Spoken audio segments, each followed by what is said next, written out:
Bom, eu já vi um pessoal entrando aqui, assim como eu disse ontem, vocês têm duas opções de participação aqui, tá bom, pessoal? Podem abrir o vídeo e o áudio, como fizemos eu, o Gabriel e o Raul. Raul também é da representante da Capitalis. Ou vocês podem, se não sentirem à vontade para abrir a câmera e o microfone, podem colocar as suas perguntas aqui no chat da sessão no lado direito. É bastante bacana se vocês abrirem a câmera para a gente ver, né, o rosto, ter uma interação mais bacana, mas pode também utilizar a sessão, como aconteceu ontem, fiquem à vontade. Ô, Gabriel, enquanto as pessoas vão entrando aqui, eu tinha visto uma pergunta lá no chat, eu só não consegui pegar o nome da pessoa, foi lá no começo da sua apresentação, e é uma dúvida que não é tão recorrente nas apresentações, nas palestras, por isso eu achei interessante. A pergunta era qual o LTV médio nessas operações sem intermediação, que você falou na sua palestra. Tá, essa pergunta é interessante. Nas carteiras, a gente começa a olhar as carteiras com uma nota de corte, vamos falar assim, operações de 95% de LTV para baixo. Não que seja média, numa nota de corte nossa. Tá. Média, eu diria que a gente tem visto operações em torno de uns 60, 70. Depende, obviamente, se a carteira é price, se ela é SACOC. Mas falando de forma geral, média, a gente tem visto operações de 60%, 70% de LTV. Perfeito, maravilha. Ó, as pessoas que fizeram perguntas no painel, eu tenho aqui os nomes: Mariano Carvalho, Marcos Fontes, João Aita, Renato Vieira, Lindomar Queiroz. Se vocês já estiverem aqui na sessão, eu peço que avisem aqui no chat, ou mesmo que apareçam no vídeo, para que eu transmita ao Raul e ao Gabriel as perguntas que foram feitas lá no palco.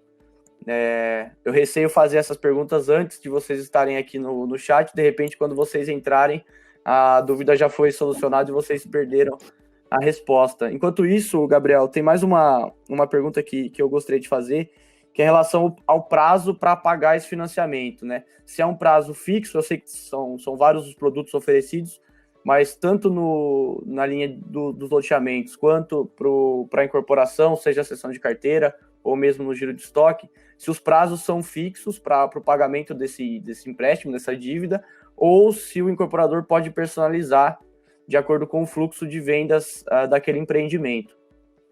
Tá. Na verdade, cada caso é um caso. Falando do financiamento à obra, a gente tem um prazo máximo. É uma operação que a gente coloca no máximo 60 meses, mas de repente a carteira do cliente é suficiente para repagar a operação em 45 meses. Então a gente coloca um prazo máximo, mas é normal a gente soltar propostas com prazos menores que 60, porque a hora que a gente analisa o fluxo de pagamento dessa carteira, a gente percebe que ela consegue pagar a operação de volta no prazo menor que 60. Na operação de cessão, a gente vai sempre fazer a proposta, sempre fazer a análise em cima do fluxo que já existe na carteira. Então, é uma carteira de 140 meses e a gente entende que faz sentido fazer uma operação de até 100 meses, porque depois o fluxo fica pequeno, enfim, tem diversas situações. Então, a gente faz em cima, o prazo, na verdade, é em cima da carteira que já existe. Então, não tem prazo, não tem limite, enfim, não tem nenhum número pré-estabelecido. E na operação de giro de estoque, sim, é a única operação onde o prazo é 36 meses. Então, existe também a possibilidade do cliente quitar antes, então, às vezes, ele tem um número pequeno de unidades e a hora que a gente faz, a gente olha ali a precificação, no mês 20, ele já vendeu todas as unidades, considerando a projeção de vendas dele, e a operação acaba ficando mais curta. Então, também a gente pode considerar um prazo máximo, 36 não é um prazo específico, é um prazo máximo. Tá. Quando você fala em pequeno número de unidades, essa operação ela é viável a partir de qual montante? Então, eu acho que essa operação ela começa a fazer sentido, o Raul depois até pode falar a opinião dele, eu acho que ela começa a fazer sentido a partir de 1,5 milhão. Também é importante, ticket mínimo das operações. Eu cito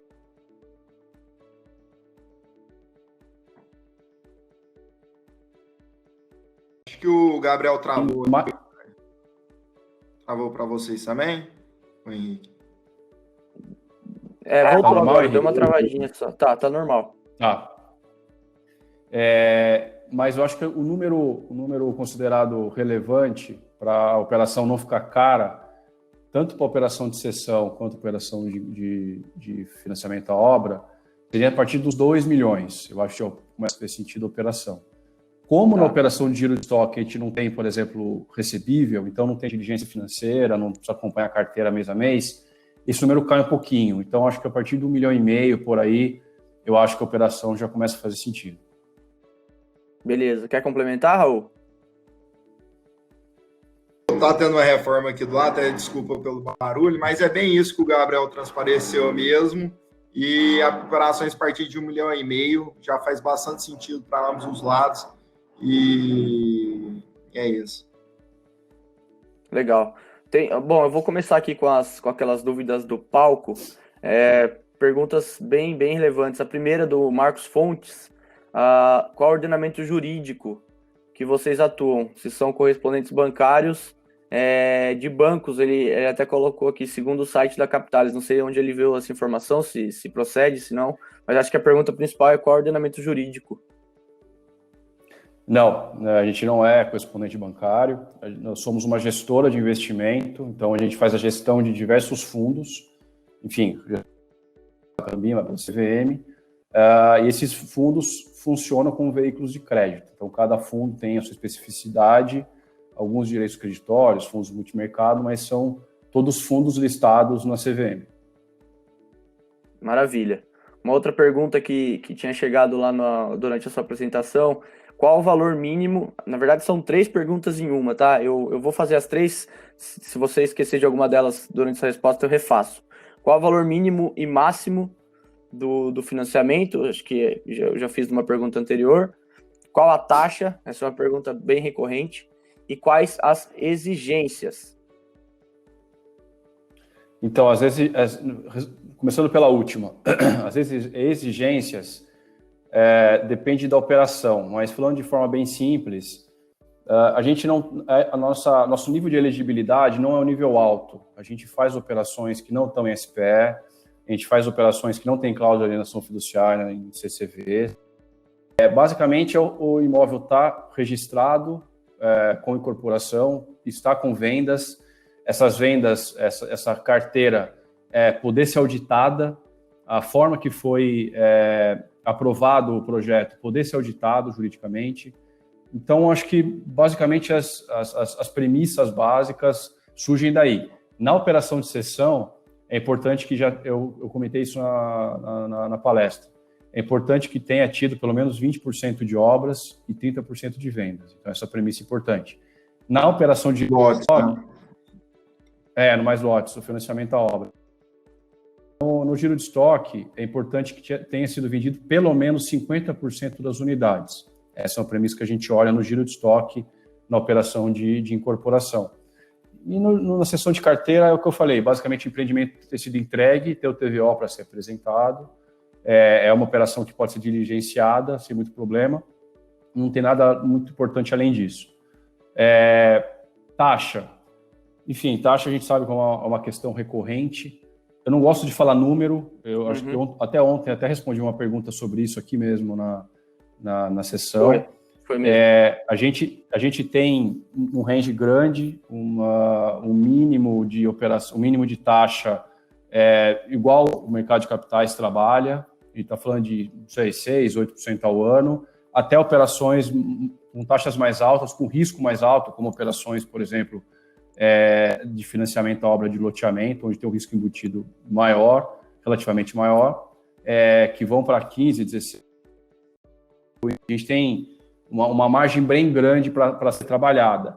É sempre importante lembrar que a gente não faz a taxa, a gente não sai fazendo taxa. Enfim, a gente querendo ou não, apesar de ser uma gestora grande, dentro do mercado de crédito, a gente ainda é pequeno, então a gente acaba indo atrás do que os grandes bancos, as grandes gestoras estão fazendo. Então, a gente acaba surfando no mesmo nível que o mercado tem surfado. Então, você não vai ver uma proposta da Capitalis muito diferente do que o mercado está trabalhando. Então, acho que essa é a resposta básica. Qual que era a primeira? Também tinha perguntado sobre as taxas, mas especificamente no giro de estoque ele tinha perguntado. E aí acho que já está respondido, é caso a caso. Eu não sei se vocês trabalham com um máximo de taxa para um risco máximo que vocês trabalham. É claro que nem todos os projetos são aptos a receber esse tipo de operação, mas eu acho que está respondido, varia aí caso a caso. O Renato Vieira tinha perguntado, ele tinha colocado, não sei se entendi bem, mas não há financiamento para incorporação. Eu acho que ele se referia à fase de obra, também falando do giro de estoque, que só acontece a operação depois de entregue, certo? Isso mesmo. A gente entra assim, a gente até já chegou, o pessoal normalmente pergunta, vocês não trabalham com financiamento obra de incorporação? Uhum. A gente até chegou a trabalhar lá no passado. Só que o mercado, eu até citei isso na palestra, que é dominado pelos grandes bancos, que tem, inclusive, uma parte de crédito subsidiado em alguns casos, ou em outros casos, dedicado por lei a isso. Uhum. Então, acabava sobrando, e também era uma época de taxa de juros alta. Então, o dinheiro do mercado, vamos falar assim, era uma operação mais cara e, por consequência, acabava sobrando as operações mais quadradas para o mercado de capitais. Então, a gente entendeu na época que não fazia sentido mais a gente atuar nesse setor. Fazia sentido a gente atuar no setor, continuar atuando no setor de loteamento, que era um setor, por natureza, mal atendido, que existia a possibilidade de trabalhar com taxas de mercado nesse setor e absorvia bem. E a gente acabou se especializando em financiar a obra de loteamento. Incorporação, depois do empreendimento entregue, a gente pode trabalhar ou em cessão de carteira, caso exista carteira própria, ou com o giro de estoque. Quer dizer, o problema de financiar a obra, não sei se problema é bem a palavra adequada, ele não passa pela disponibilidade de recursos, nem de apetite do investidor, não é nada disso. É mais um problema do modelo de negócio do mercado imobiliário em relação à obra, certo? É isso mesmo. É a forma que o mercado financeiro acabou atendendo o mercado imobiliário, acabou por muito tempo deixando de fora o mercado de capitais, principalmente em razão da taxa de juros que a gente tinha no país. Uhum. Eu acho que esse cenário deve começar a mudar. Eu não consigo dizer agora para você se a gente está pensando em estar nesse setor, por enquanto a gente está bem atendido nas nossas linhas de negócio, mas eu acho que é um cenário que tende a mudar com a taxa básica de juros. O mercado de capitais começar a entrar mais na parte de financiamento de projetos de incorporação. Maravilha, Gabriel. Nós temos pelo menos mais 5 minutos aqui. Eu acho que a palestra no palco já retoma daqui a pouco. Tem bastante gente aqui na sessão, mas não sei os nomes, o pessoal não colocou aqui no chat. Então, novamente, eu reforço que se tiver alguma dúvida, pode tanto usar o chat quanto usar o vídeo. Eventualmente, alguma dúvida que não foi solucionada durante a palestra, o pessoal que está nos acompanhando pode colocar aqui as suas dúvidas. Ô Gabriel, eu fiz uma entrevista recentemente com você para a nossa plataforma de vídeos para o mercado imobiliário, que é o Smart Display, e aí a gente falava num cenário de juros baixos, como você acabou de mencionar, o que estava faltando para o mercado de capitais ser mais protagonista. Todos os eventos que a gente faz, as praças que a gente passa, a gente tem um feedback sempre bastante positivo sobre levar essas alternativas. O pessoal está um pouco cansado das linhas bancárias que não casam com o fluxo de recebíveis, que muitas vezes o incorporador precisa tomar um outro financiamento para pagar aquela operação inicial. E aí essa é a provocação que eu novamente faço agora com pessoas assistindo. Naquela ocasião éramos só eu e você na entrevista. Por que o mercado de capitais, embora seja bem visto pelo mercado de incorporação, ainda não consegue ser protagonista? E aí eu me lembro que eu te perguntei se realmente era um problema do mercado financeiro, se era um problema do mercado imobiliário, se era um problema das duas partes, ou se realmente a gente está vivendo um caminho de evolução natural e a gente vai ver esses resultados daqui a alguns anos. Qual que é a sua opinião?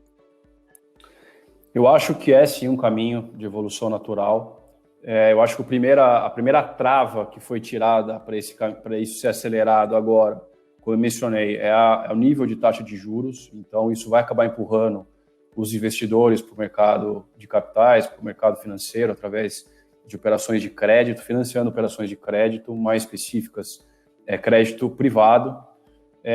Em conjunto com isso, precisa existir uma evolução da qualidade de informação do setor imobiliário, principalmente o setor de loteamento. Tem um caminho aí a ser percorrido. O mercado imobiliário, principalmente na parte de loteamentos, tem que entender que quanto mais claro e transparente as informações chegam para o investidor, para o cotista do fundo, para o gestor do fundo, mais claro vai ser a tomada de decisão para financiar esses projetos, para usar esse capital dos fundos para fazer a cessão das carteiras dos recebíveis. Então, eu acho que concomitantemente com essa evolução do mercado de capitais, aproveitando essa queda da taxa básica de juros, tem que existir um trabalho que, em vários casos, está sendo feito, tá? A gente tem acompanhado bem essa evolução. Acho que há 5 anos atrás o cenário era outro.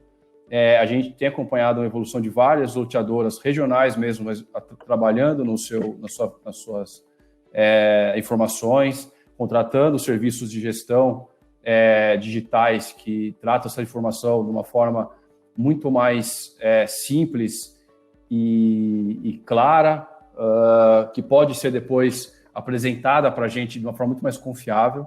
Isso está acontecendo, mas tem que acontecer até numa velocidade até mais rápida para a parte que precisa tomar o crédito acompanhar essa evolução no crescimento do funding do outro lado do mercado de capitais.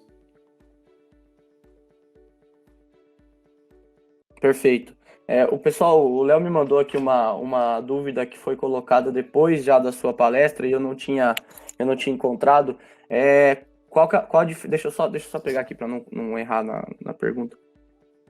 Qual a diferença do produto cessão de carteira para uma securitização? A cessão de carteira, na verdade, a securitização, em muitos casos, usa a cessão de carteira para securitizar e empacotar esse produto.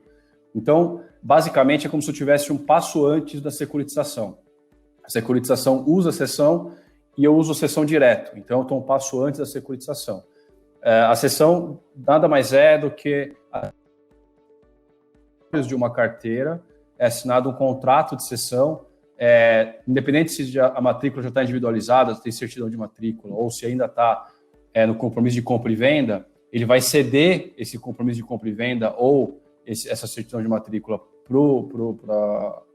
para nós, através do contrato de cessão, e esse contrato de cessão de carteira é diretamente adquirido pelo fundo.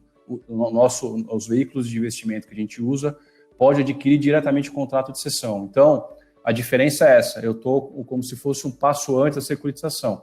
A securitização precisa securitizar esse contrato de cessão, empacotar esse contrato de cessão, para dar a possibilidade dessa securitização ser dividida em várias partes e ser adquiridas por diversos investidores.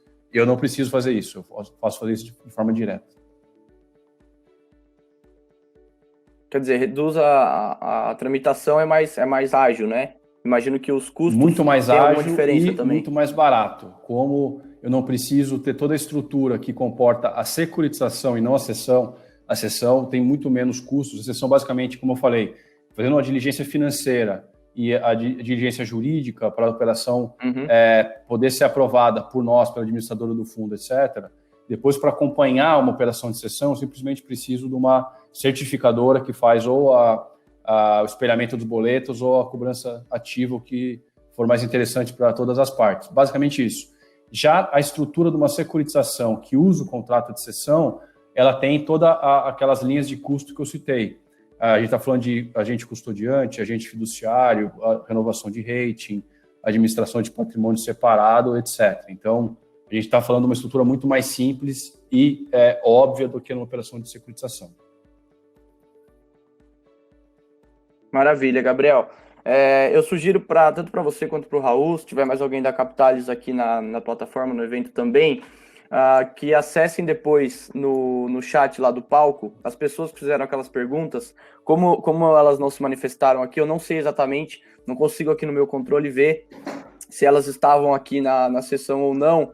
Então, acho que é importante vocês fazerem esse networking ativo para as pessoas que perguntaram, para outras pessoas também que vocês tenham visto interação lá, e usar essa funcionalidade que a plataforma permite, fazer o networking 1 a 1 e tirar essas dúvidas do pessoal. A gente vai voltar lá para o palco, eu já fui avisado que retomou a programação. Como tem pessoas aqui ainda no chat, se quiserem colocar alguma dúvida, eu sugiro que vocês fiquem pelo menos mais uns 3 minutinhos aí, para caso tenha essa interação. Beleza, Henrique, obrigado. Beleza? Até mais, bola. tchau. Tchau, tchau. Valeu, gente, até mais.